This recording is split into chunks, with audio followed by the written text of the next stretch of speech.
जब तक कामना है तब तक ईश्वर दर्शन नहीं है। अनेक प्रकार की कामनाएं होती हैं। सबसे बड़ी कामना तो है मेरे मन की हो, और पैसे की कामना है। फिर मान की कामना बहुत बड़ी है। जब पैसा आ जाता है तो आदमी को मान की और पद की चाहना हो जाती है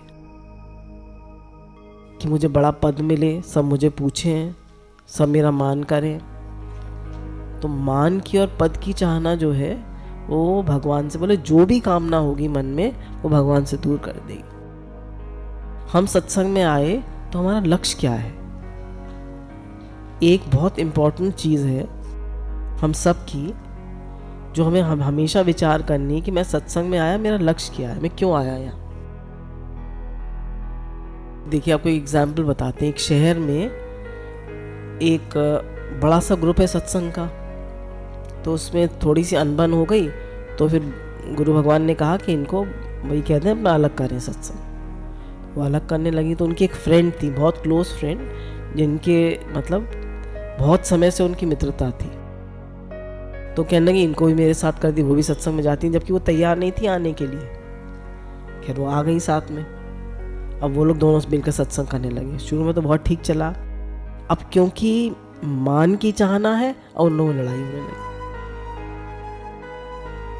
अब लड़ाई पति पत्नी में लड़ाई होने लगेगी, बिजनेस में पैसे के लिए भाई भाई में लड़ाई होने लगेगी। तो ये जो कोई भी इच्छा है किसी भी तरह की, वो आपस में द्रोह भी पैदा कर देती है, और जितनी उन्नति हो सकती है वो उन्नति भी नहीं होने देती, और हमारा लक्ष्य जो परमात्मा है उसे दूर कर देती है। तो लगा कि ये तो इतने अच्छे वो थे, पहले से जान पहचान थी सत्संग में आने से पहले से। और देखिए सत्संग ने उनको मित्रता कराने के बजाय क्या कर दिया? दूर कर दिया। क्यों दूर कर दिया? सत्संग करने से अहंकार बढ़ गया। अहंकार बढ़ गया, अब मान की चाहना होने लगी। तो ये सब चीजें हमें अपने माइंड को चेक करना पड़ेगा बराबर। मैं सत्संग में तो आ रहा हूं, पर मेरी चाहनाएं बढ़ रही हैं या घट रही हैं? मेरी लक्ष्य पर दृष्टि है या नहीं? मेरे मन में कैसे विचार आते हैं? हर समय मेरी लक्ष्य पर दृष्टि है, और किशोर तेरी मंजिल किशोर जा रहा है। क्यों आया था मैं सत्संग में? मुझे क्या चाहिए था? आता है आदमी, बहुत उन्नति होती है उसकी शुरू में, और जैसे ही वो पुराना होने लगता है, लोग उसको पूछने लगते हैं, वैसे ही उसकी गिरावट शुरू हो जाती है। स्वामी स्वामी भजने लगी, लगन राम से छूटने लगी। तो ये जो सत्संग की राह है, इसमें बाहर मुक्ता आप नहीं होने दे सकते। बहुत सारे शिविर, बहुत सारे आयोजन, ये सब बाहर मुक्ता कर देते, आदमी को बाहर मुखी कर देते हैं। भजन कम होता है और बाहर मुक्ता ज़्यादा हो जाती है। मैं तो अपने अनुभव से बता रही हूँ आपको। बाहर मुक्ता ज़्यादा हो जाती है, फिर उसके मन में हलचल आ जाती है। हलचल आएगी तो कामना भी आएगी, राग द्वेष भी आएगा। तो जितना शांति में भजन करे, भगवान में मन लगाए अपना, और अपने को बताता रहे मुझे चाहिए क्या, व्हाट इज माई एम, मैं क्यों आया था। फिर इन सारे प्रोसेस में सत्संग के और जो भी कुछ मेरे जीवन में चल रहा है, मेरा मन शांत है? अपने से पूछिए। भिक्षु गीत में हमने यही तो सुना कि जितनी भी हम साधन कर रहे हैं, उन सब का मूल क्या है, उसका रिजल्ट क्या है? उसका मूल रिजल्ट क्या है? कि हमारे मन में शांति हो और हमारा भगवान से प्रेम हो जाए। वो हो रहा है या नहीं? वो तो वर्णन नहीं रहा। और भार मुक्ता बढ़ रही है। भार मुक्ता बढ़ेगी तो चिड़चिड़ाहट बढ़ेगी, फिर लड़ाई झगड़ा होगा, फिर ब्लेम कंप्लेन शुरू होंगी, सब शुरू हो जाएगा। तो हर मजे में सजा भी है। मजा भी है तो सजा भी। मान मिलेगा, मजा तो आएगा, पर सजा भी है, उसकी कीमत भी देनी पड़ेगी। चीज़ों की कामना करेंगे, चीज़ें तो आएंगी, पर उसकी सजा भी देनी पड़ेगी। तो इसलिए जैसे कल बताया था ना कि ब्रह्मा जी ने आहा बनाई। उन्होंने कहा जाओ तुम शादी कर लो, जाओ संसार में विचरण करो, शादी कर लो। तो आहा ने कहा कि मुझे तो कोई स्वीकार ही नहीं करता, मुझे तो कोई स्वीकार ही नहीं करता। ब्रह्मा जी के पास आई तो उन्होंने कहा चाहकार की चादर उड़ा दो इसको। तो चाहकार की चादर उड़ा दी। तो जैसे ही चाहकार की चादर उड़ाई, अब वो बन गई आहा से चाह। अब अभी तक तो उसको कोई देख ही नहीं रहा था, उसकी तरफ कोई ध्यान ही नहीं दे रहा था, वो आहा से क्या बन गई, चाह बन गई। तो सब उसको दिल में बसाने लगे। अब जो चाह को दिल में बसाएगा वो क्या करेगा, आहा आहा आहा करते रहो। एक तो होता है आहा, क्या मजे की बात है, एक होता है हाय हाय हाय हाय हाय करो। तो एक एक कामना हमें भगवान से दूर करती है। एक एक कामना, छोटी सी भी कामना। कितना अपने मन को बताना पड़ता है, अरे सहनशीलता में रहो, देने में रहो, शांति बना के रखो। अपने मन को बराबर बताते रहिए, देने में रहो, सहनशीलता में रहो, शांति बना के रखो। तुम लोग चैतन्य महाप्रभु की बात याद रखिए। आज किसी का फ़ोन आया तो कह रहे थे हमारा जन्मदिन है, तो सुबह उठते ही ये बात ध्यान में आई जो गुरु ने बताई थी कि अपने को तिनके के समान समझो, वृक्ष के समान सहन करो, दूसरों को मान दो और खुद मान की इच्छा मत करो और सदा कीर्तन करो। तो बोले यही संकल्प है हमारा, तभी हम भक्ति की राह पे बढ़ सकते हैं। तृणादपि सुनिचेन तरुरपि सहशुन अमान मान देही सदा कीर्तनिया। अब देखिए हमारे जीवन में ये है, हम कितनी जल्दी गुस्सा आ जाता है हमें, जरा हमारे मन की नहीं होती, हमारे हिसाब से नहीं होती, हम कितना चिल्लाते हैं, कितना गुस्सा होते हैं। अपने मन को कभी आपने ऑब्जर्व करा है? हमारे घर में कितनी शांति है, हमारे चारों तरफ कितनी शांति है, उसको देखिए। वो आपका मापदंड है आपकी कितनी उन्नति हो रही है। आपके घर में कितनी शांति और आपके मन में कितनी शांति। अब शांति नहीं है, अशांति है, तो आप देखिए क्यों अशांति है। चाह है, चाह चमारी चूड़ी अति नीचन ते नीच, तू तो पूर्ण ब्रह्म था यदि चाह ना होती बीच। तो चाह जो है वो हमें परमात्मा से दूर कर देती है। अब ये कह रहे हैं जब तक कामना है तब तक ईश्वर दर्शन नहीं है। ये जितने चोर चमार झूठे सच्चे ईमानदार बेईमान शत्रु मित्र पक्के कच्चे जो कुछ मालूम पड़ते हैं सो अब अपना स्वरूप ही है, परमात्मा ही है। परंतु जब परमात्मा है इसका दर्शन सबके लिए संभव नहीं है, क्योंकि उसको यह देख पाता है जो स्वार्थी नहीं होता। बोले परमात्मा को कौन देख पाता है? जो स्वार्थी नहीं होता। स्वार्थी कौन है? जिसके मन में कामना है। अगर हमारे मन में जरा भी स्वार्थ है तो हम भगवान का दर्शन नहीं कर पाएंगे। तो ये अंतर्मुक्ता की राह है, बाहर मुक्ता की राह नहीं। ये सहन करने की राह है, चिल्लाने की राह नहीं है। संसार में सत्य के विपरीत ले जाने वाली कोई वस्तु यदि है तो वह है कामना। सबसे बड़ी कामना क्या है? मेरे मन की हो। आदमी दुनिया में झूठ क्यों बोलता है? कि सोचता है अगर सच बोलेंगे तो हमारे मन के मुताबिक काम नहीं होगा। अपनी कामना पर जब चोट पड़ती दिखती है तब आदमी ईमानदारी से सत्य से विचलित हो जाता है, और जब अपनी कामना पे चोट पड़ती दिखाई पड़ती है तो आदमी बिलबिला जाता है। हम चाहते कुछ और है और हो कुछ और रहा है। अब आप देखिए कितना आपको गुस्सा है।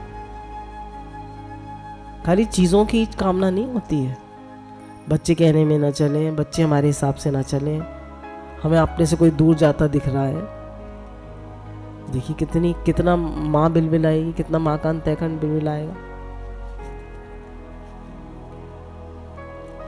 तो हर चीज को चेक करना चाहिए, अपने मन को बराबर देखते रहना चाहिए और फिर उसको धीरे धीरे मन को वश भी करना आना चाहिए। अब इसमें दो मित्र थे, वो यात्रा कर रहे थे एक जंगल में, और उस जंगल में शेर भी बहुत थे। तो उन्होंने कहा कि भाई ऐसा करते हैं कि पेड़ पे चढ़ जाते हैं, पर अब रात होगी तो पेड़ पे कितनी देर चढ़े बैठे रहेंगे। तो एक ने कहा ऐसा करते हैं कि एक जना सोएगा तो दूसरा जना उसकी रक्षा करेगा।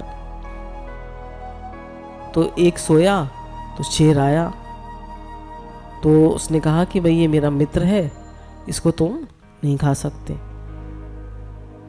ये मेरे विश्वास पर सो रहा है, मैं ऐसा नहीं कर। तो उसने कहा, शेर ने उससे कहा, उसके मित्र से कि मेरे पास बहुत खजाना है, तुम अगर इसको धकेल दोगे तो मैं इसको खा लूँगा। तो उसने कहा मुझे खजाना नहीं चाहिए, मेरा मित्र मेरे विश्वास पर सो रहा है, मैं इसको नहीं धकेलूँगा। तो उसने नहीं धकेला, शेर वापस चला गया। फिर जब दूसरा मित्र सो रहा था, पहले वाला जिसने नहीं धकेला था उसकी बारी आई सोने की, तो जो पहला वाला मित्र था तो उसको शेर ने कहा मैं तुम्हें खजाना दूंगा, इसको तुम धकेल दो। तो उसने झट धकेल दिया। तो उसने धकेल दिया तो शेर खाने आया, तो उसने कहा कि मुझे मत खाओ। उसने कहा क्यों नहीं खाऊं? तो उसने कहा देखो मेरे मित्र ने मुझे धकेल दिया, तो मैं जब उसने विश्वासघात कर दिया तो मैं पहले ही मर गया, और जिसने विश्वासघात किया वो भी मर गया, तो मरे मराए को क्या खाओगे? तो जब हम गुरु से विश्वासघात करते हैं, अपने मित्र से विश्वासघात करते हैं, अपने मन की चलाते हैं, तो हम पहले ही मर गए। जब हमारे मित्र हमारे साथ द्रोह किया वह भी मर गया और हमारे पुण्य भी जल गए। मित्र हमारी रक्षा के वादा करके टल गया, उसके सारे पुण्य जल गए, और मेरे मित्र के पुण्य जल गए तो मेरे भी पुण्य जल गए। अगर हम रक्षा करने से टल गए, हम अपने वादे से टल गए, हम झूठ बोल रहे हैं, तो हमारे सारे पुण्य जल जाते हैं। जब तक कि हम सच्चे नहीं होते हैं, भाई जो हमारी कमी है, जो हमारी प्रॉब्लम है, जो हमारी बात है, अगर हम एज इट इज़ नहीं रखेंगे तो उसका सोल्यूशन भी नहीं मिलेगा। हम हर बात को, जैसे गुरु कहते हैं, दादाजी कहते हैं, हम कपड़े में ढक के बात करते हैं। जब तक अपने दिल को खोलेंगे नहीं, तब तक क्या होगा? हमको सोल्यूशन भी नहीं मिलेगा और हमारी उन्नति भी नहीं होगी। अब मैं किसी काम का नहीं हूँ, इतना सुनते ही शेर ने उसे छोड़ दिया। तो संसार के लोग लोभ, चोरी, हिंसा, व्यभिचार, मोह क्यों करते हैं? कामना के वश होकर, और जो कामना के वश हो गया उसकी पीठ ईश्वर की ओर हो गई और मुंह संसार की ओर हो गया। जब भी हम क्रोध करते हैं, चिल्लाते हैं, तो हमारे मुख किसकी ओर हो गया? संसार की ओर। और ईश्वर की ओर क्या हो गया? पीठ हो गई। ईश्वर की ओर पीठ हो गई और मुख संसार की ओर। और जब भी मुख संसार की ओर होगा तो मन में क्या होगी? क्रोध होगा, चिड़चिड़ाहट होगी। जिसको यह चाहिए, ये चाहिए, ये चाहिए, दुनिया की छोटी छोटी चीज़ों में जिसकी कामना फंसी पड़ी है, वे बार बार वही उत्पन्न होगा। जिसका मन छोटी छोटी बातों में फंसा पड़ा है, वो वही उत्पन्न होगा, उसी घर के आसपास घूमता रहेगा। वही बाप बेटा बन जाएगा, बेटा बाप बन जाएगा, तो दादा पोता बन जाएगा, या सास बहू बन जाएगी, बहू सास बन जाएगी, यही होता रहेगा। उसी में हमारा राग द्वेष के संसार में ही हम घूमते रहेंगे। शरीर का तो कुछ ठिकाना नहीं, आज रहे कल नहीं रहे। जब तुम्हारे साथ धर्म भी नहीं, ईमान भी नहीं, ईश्वर भी नहीं, सबकी ओर से तुमने पीठ फेर ली, तो क्या इस दुनिया के रिश्तेदार जाएंगे तुम्हारे साथ? कहने तुम्हारे साथ ना तो धर्म है, ना ईमान है, ना भगवान है। शरीर हमेशा रहेगा नहीं, रिश्तेदार हमेशा रहेंगे नहीं, तुम्हारे पास है क्या? कुछ है ही नहीं। क्या कर रहे हो? अपने से मैं पूछूं, मैं क्या कर रहा हूं? किधर मेरी मंजिल है? मैं कहां जा रहा हूं? मैं क्या कर रहा हूं? क्या मेरी मंजिल है? क्या मेरा लक्ष्य है? क्या दुनिया का पैसा जाएगा तुम्हारे साथ? ये कुर्सियां ले जाओगे साथ उठा करके? ये पैसा ले साथ में ले जाओगे? सत्संग की जो कुर्सी है साथ में ले जाओगे? ये लोग जो तुमको पूछ रहे हैं, ये पद तुम्हारे साथ चला जाएगा? जरा आपकी तबीयत खराब हो जाए, बताइए, देख कितने लोग पूछते हैं आपको। इधर से तो कई संतों को देखा है, जब वो यंग थे और सत्संग खूब करते थे तो निरे लोग उनके आगे पीछे घूमते थे। आज अंत में देखा बिल्कुल अकेले, कोई सेवा करने वाला भी नहीं। दुनिया कब तक है? जब तक आप स्वस्थ हैं, जब तक आप सत्संग की सेवा कर सकते हैं। ईश्वर अंत तक आपके साथ रहेंगे, भगवान अंत तक आपके साथ रहेंगे। तो भगवान से तो आपने संबंध बनाया ही नहीं, परमात्मा से तो आपकी कोई रिलेशनशिप है ही नहीं। आपने तो दुनिया में दोस्ती करी, वो आपके काम नहीं आएगी। जो दृष्ट और अदृष्ट माने लौकिक और पारलौकिक दोनों प्रकार के बाह्य विषयों से जिसकी बुद्धि उपराम है, जिसकी इंद्रियां निर्मल हो जाती हैं, मन निर्मल हो जाता है, अंतःकरण निर्मल हो जाता है और वे देखता है कि आत्मा का स्वरूप क्या विलक्षण है। कह रहे आपका इंद्रियां भी निर्मल है, मन भी निर्मल है और अंतःकरण भी निर्मल है, तो कह रहे तभी आपको भगवान का दर्शन हो। पाप पुण्य राग द्वेष सुख दुख आना जाना सबसे विलक्षण, परंतु जब तक कामना होगी तब तक भगवान का दर्शन नहीं होगा। कह रहे भगवान का दर्शन नहीं होगा तो मन में शांति भी नहीं होगी। सर्वत्र भगवान है, हर समय भगवान आपके साथ हैं और हर जगह है, हर वस्तु भगवान बन गए हैं और हमें नजर नहीं आता। क्यों? क्योंकि मन में कामना है। गुरु ने कितना पहले सत्संग में चलता था, मेरे मन की हो यही सबसे बड़ी कामना। और कामना है कमी की निशानी। जिसका अंतःकरण भरपूर है उसको कामना नहीं होगी। कामना क्यों है? कामना कमी की निशानी है। तो अपना बिल्कुल शांति में, बहुत धैर्य से, सहनशीलता से, अंतर्मुखता से अपना जीवन बिताएं। बराबर लक्ष्य की ओर दृष्टि रखें और जरा भी बाहरमुखी ना हो। गुरु भगवान के अनंत अनंत शुक्राने। कामना ही हमें भगवान से दूर करती है। गुरु भगवान के अनंत अनंत शुक्राने।